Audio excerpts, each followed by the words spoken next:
কাছে এক লোক এসে বলল, হুজুর আমার বাসায় যখনই যাই দরজাটা খুলতে দেরি, আমার মাথার উপরে আকাশ ভেঙে পড়তে দেরি নেই। যেটাই করি, বাজার করে এনে তার হাতে দিলেও রাগ, রাখলেও রাগ, আমার সাথে সারাদিন শুধু ঘেউ ঘেউ করে, আর সহ্য করতে পারি না। আমার কোনো দোয়া দুরুদ আমল শিখাই দেন যে আমার এই বাসার অত্যাচারটা যেন থামে। তো থানিম রহমতুল্লাহ বললেন যে শোনো, তোমার একটা বুদ্ধি শিখাই দেই, দোয়া দুরুদ না। বুদ্ধি হলো, এখন থেকে বাসায় গিয়ে দরজা নক করবা, যে নক করার আগে 1 মিনিটের মোরাকাবা করবা। কি করবা? মোরাকাবা বুঝেন? ধ্যান। ধ্যান এটা কল্পনার জগতে ডুবে যাবা 1 মিনিটের জন্য, জাস্ট 60 সেকেন্ড। কি ধ্যান করবা? দরজায় যায় থামবা, থেমে চোখ বন্ধ করে মাথাটা নিচু করে চিন্তা করবা, আমার ঘরের ভিতরে একটা কুকুর আছে, আর কুকুর মানুষ দেখলে কি করবে? ঘেউ ঘেউ করবে। অতএব এটাতে আমার রাগ হওয়ার তো কিছু নাই। কুকুর কেন ঘেউ ঘেউ করছে এটা জিজ্ঞেস করার তার এক বোকামি। অতএব এটা আমি মাথায় কিছু নেব না, ইগনোর করব। কুকুর থাকলে কুকুর তো ঘেউ ঘেউ করবে, এটা চিন্তা করে এরপরে বিসমিল্লাহ পড়ে নক করবা।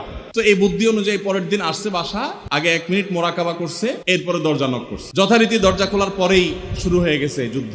এই লোক অন্যান্য দিন সেও টুকটাক রিয়াকশন করে, হাতাহাতি, বকাবকি, দুই পক্ষ থেকে টুকটাক হামলা পাল্টা হামলা হইতো, কিন্তু আজকে সেই লোকটা আর হামলা টামলা তার করা দূরের কথা, উল্টা সে মিটমিট করে হাসতেছে, এবং একটা পর্যায়ে আর নিয়ন্ত্রণ করতে না পারে ফিক করে হাসেই দিচ্ছে। এবার বউ চিন্তা করতেছে কাহিনী কি, কারণ যারা ঝগড়া করে তাদের সাথে পাল্টা ঝগড়া না করলেও কিন্তু মেজাজ গরম হয়। কদিন আগে শুনছেন না পত্রিকা যে এক মহিলা স্বামীর ডিভোর্স দিছে, কেন? কারণ স্বামী ঝগড়া করে না। কদিন আগে পত্রিকা দেখছে, এই মহিলা যখন দেখছে স্বামী হাসে দিছে, সে এবার ঝগড়া টগড়া থামায় বলতেছে, ঠান্ডা মাথা বলছে, কাহিনী কি বলতো, তুমি হাসতেছো কেন? বল না না কিছু না কিছু না। সে তো বলবে না, স্বামী মনে করছে হয়তো অন্য কোনো কাহিনী আছে, কোনোভাবে উদ্ধার করতে পারে না। পরের দিন আবার সেম কাহিনী, আবারও হেসে দিচ্ছে। মহিলা চিন্তা করছে ব্যাপার কি, বলে না আজকে তো তোমার একদিন কি আমার একদিন, বলতেই হবে তোমার। কেন তুমি হাসতেছো?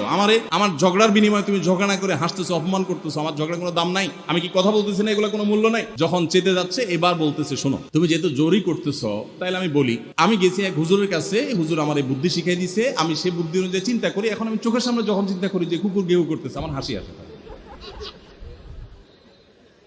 বউ চিন্তা করে, কি বললা তুমি?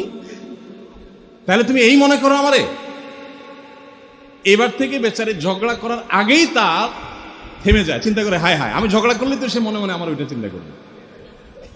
বুঝতে পারছেন? দাম্পত্য জীবনে একটু বুদ্ধিশুদ্ধি করে না চললে, শুধুমাত্র সোজা